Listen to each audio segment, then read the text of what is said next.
Hello everyone, TLSG here, back again with another daily Marvel Snap video. So today we have the new featured location, Vormir. And in Vormir, it is like a one-time Death's Domain. The first card that you play in this location is going to be destroyed. And so today I'm going to be covering my top 5 deck recommendations and tech cards that you can use to get the most upside out of this featured location for the next 2 days while it's featured. So starting with something that I feel like is an obvious choice is Death. If you are using a Death Wave, if you have She-Hulk plus the whole BAERO package, then Death Wave is going to be a little bit more consistent today rather than what it was before, which is already consistent. Because you're going to be able to use that free destruction tool between you and your opponent to get some extra reduction in the cost of death. Now, if you're one of the lucky few that have Null, you could also utilize this location to buff up your Null, and then you can have a little bit more consistently powered Null to be able to throw onto the board as well.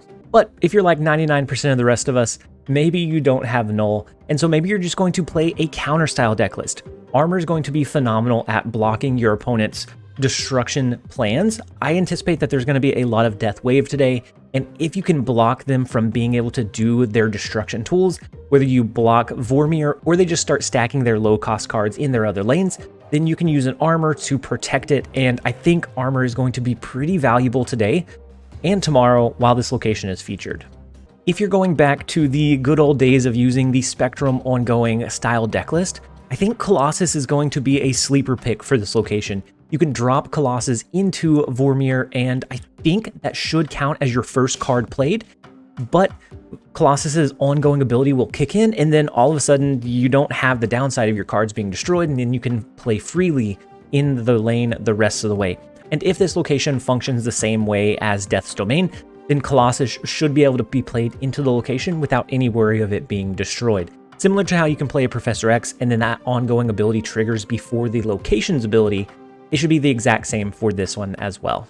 And then another one that might be a kind of sneaky choice is an Arnim Zola. If you don't want to go with one of those other play paths, Arnim Zola is going to be a decent way to get some extra cards in there. If you're wanting to run a deck that runs a really tall lane, so you're not going wide, you're going for really big, powerful minions, then Arnim Zola can enable you to still get your big, powerful minions into that location without technically playing anything there. You can build up one lane, and then at the end of the game, you can shift that power over into Vormir with your Arnim Zola and play around the location that way and just kind of circumvent the destruction and death toll that the location has. And then, of course, you can always run anti-locational cards, such as your Magic, your Storm, your Rhino. All of those are going to be just fine to be played today if you're wanting to shift the location. And then the last tech card that I have is Electro. So you can use Electro on turn 3 as the first card that you drop into Vormir, and then you can get away with his positive upside and not have to deal with his negative downside. Of the ongoing ability, you can only play one card here a turn. And so jumping over into my top 5 deck recommendations to try out while this location is featured, the first one is going to be an early game Electro Ramp. Electro and Destroyer are going to be your only Series 3 cards in this deck. The rest are going to be filled up with Series 1 and Series 2 cards.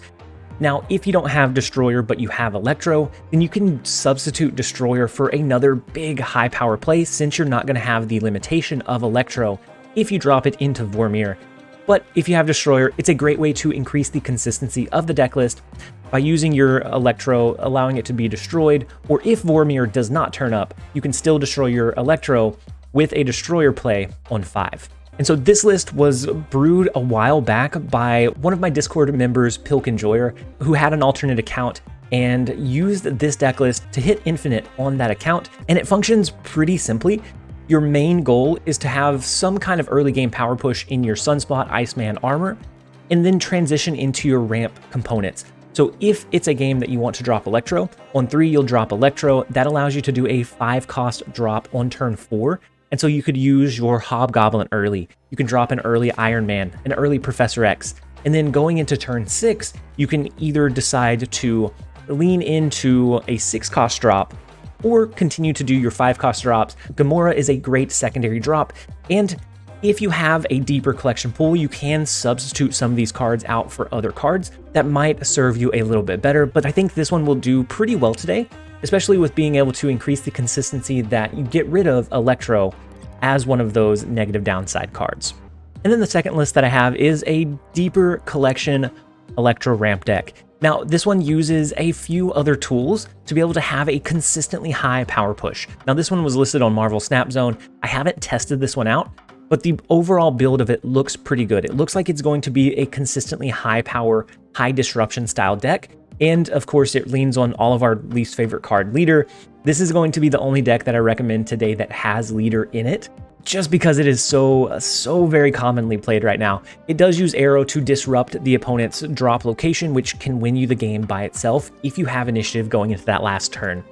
And so otherwise, this list operates kind of the same as the previous Electro Ramp deck. It has Sunspot, Ebony Maw, and Scorpion as your early turn plays. Now, you might want to take out Scorpion and add in an armor if you are still seeing a lot of Killmongers. That way you can protect your Sunspot and your Ebony Maw. If you're not seeing very many of those, that's absolutely okay. You can then curve into your Electro Ramp or Wave on 3. That will allow you to do an early Dr. Doom, which is going to allow you to go wide. Or if you go the Electro route, you can do Claw on 4 or Arrow on 4, whichever one you draw into. Both are going to be phenomenal at helping set yourself up to do a Dr. Doom into an Odin, or a Leader into an Odin, or a Magneto into a Dr. Doom. The in-game kind of flexibility of this list is very strong. And so I think this will be a very good deck list to try out today. Now, if you are running into the Leech meta, maybe you take out Claw and you add in Leech if you want to join the Leech army, because you'll be able to ramp into your Leech play. And then if you have your Leader, you can copy and make sure that you maintain initiative going into that last turn. All right, guys, so I thought the last list that I used was going to be the only one that featured Leader, but I have a Death Wave deck, and this one is if you don't have She-Hulk. If you don't have She-Hulk, I added in Leader just because of the flexibility for that last turn play alongside your Death. But if you do have She-Hulk, that's an easy sub out of Leader into adding in She-Hulk so that you have that complete consistency between your Death She-Hulk and your 6-cost drop or your Arrow on the last turn. And this list will lean into the Vormir location. It wants to have the first card that you drop destroyed because that helps with the consistency of your Death, your She-Hulk, your Wave, just your overall package to be able to get the most upside out of the location and your deck as possible. I think this is going to be a very good contender for today. If you don't have She-Hulk, you can add in a Leader. If you just don't want to run Leader at all, you can always add in another 6-cost drop. But if you have She-Hulk, I think she will serve you just a little bit better than Leader. You could sub out Magneto for She-Hulk instead, but I would rather have Magneto than Leader. Just in case we get leeched, we can then Magneto for a 12-cost drop on that final turn to kind of help the consistency and help our case just a little bit. And then the next list that I have is a counter deck list. In just about every featured or hot location, I like to add in a couple of kind of counter measures because they are meant to take out the opponent's big, powerful plays. It's meant to punish big, greedy plays from the opponent's end and allow you to find a win condition out of that. And so in this list, I use Rogue instead of Enchantress, but if you're seeing that people are stacking ongoing abilities, then Enchantress is absolutely an okay option as well. But if they're running one card that has that ongoing ability, then you can steal that and take a lot of that upside and a lot of that gas away from your opponent. Now, this list runs a couple of cards that we are okay with being destroyed, those being our Bucky Barnes and our Nova. So both of these, if they're the first card that we drop in that location, we get some increased upside. Otherwise, we want to try to basically avoid that location until we're ready to have our Nova or our Bucky Barnes destroyed. Now, the main idea of this list is that we are pushing as many cards and as much power onto the board early as possible, and then we're utilizing our Sarah to allow us to do some power plays at the end of the game alongside our counter tool to whatever kind of deck the opponent is running.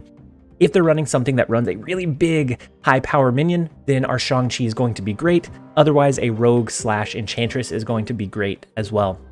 If you don't have Mojo, you can always sub that out for another high-power 2 or 3-cost card. I would favor towards Maximus or Swordmaster because you want to drop those on the last turn alongside a Shang-Chi or a Killmonger to be able to counter the opponent's play and then further your own interests as well. The idea with Mojo is that if you don't have your Sarah, you can drop both Shang-Chi or Enchantress if that's the route that you go with, alongside the Mojo on the last turn to kind of increase your consistency, increase that power push, and allow you to more consistently find your win condition even if you don't draw into your Sarah. But I think this one is going to be a very good list just in general. If the opponent is leaning towards those big greedy plays, then you can counter them with a lot of the playstyle from this list. And then lastly, we have a deck that I talk about very, very frequently, and that is a Dino Control deck. This list was created from KM Best, and it is very, very consistent. It does what it does very well. It doesn't lose itself in trying to do too many things, and it's not pushing to be a huge power push or an insanely high roll. It is looking to be incredibly consistent. And again, I was mistaken. We have Leader in this list as well. Leader is just going to be really strong in a lot of these consistent decks right now. Hopefully someday that will change, but I do want to put forth the best lists that I think are possible. Now, me personally, I try to play lists that don't use Leader for the most part, but typically I think that puts me at a little bit of a disadvantage compared to if you just lean into how strong Leader is right now. Now, the rest of the list runs pretty simply. It allows you to lean into finding your initiative early through playing your Sentinel multiple times, through playing your Leader, your Nightcrawler, your Daredevil, and then you can use that initiative. You can either do a White Queen on 4, which will give you a little bit more information about what kind of deck the opponent is running and what their highest cost card is, so you kind of know their in-game strategy. And then with Daredevil, you can get that information of where you should play your card. Are they going to drop a leech on you? And if so, can you counteract that leech by playing an arrow to force them to cap out a location, by playing Professor X to lock down a location? This list looks to just set yourself up for a big last turn Leader play, and it's incredibly consistent just in general. And I think with this location, if you're looking to kind of counter it or play away from it, not lean into the death side of it, then I think this is going to be an incredibly consistent one for today. But those are my top 5 deck recommendations to try out while this location is featured. Please let me know if you see another combo, if you see something else that is just incredibly consistent that I didn't catch or that I didn't cover. And if so, let me know in the comment section down below. I love seeing how you guys take these lists, if it works well for you. Even if it doesn't, it's sometimes a little bit hard to hear. But if I suggest a list and it just doesn't work well, please let me know so that I can brew better for the next time around. But as always, I hope that you guys enjoyed the video. This has been TLSG. Later, guys.